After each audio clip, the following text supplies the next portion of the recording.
Hey guys, today I'm going to show you how to create a Stripe account. First of all, you have to head over to the stripe.com website and this page will open. All you have to do is click on sign in. A new page will open, which is the login page.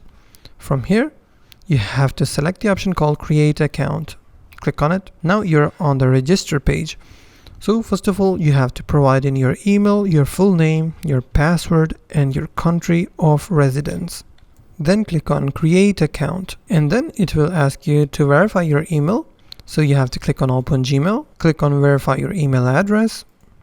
Now you can either select add business information or explore features. So I will click on add business information. Then you have to give your business information, your business location, your type of business, click on continue. And after that, you have to give your first name, your last name, your email address, your date of birth, your home address, your phone number, and the last 4 digits of your social security number. And after that, you have to give some of your business details, your public details, add your bank account to Stripe, secure your account by adding a password.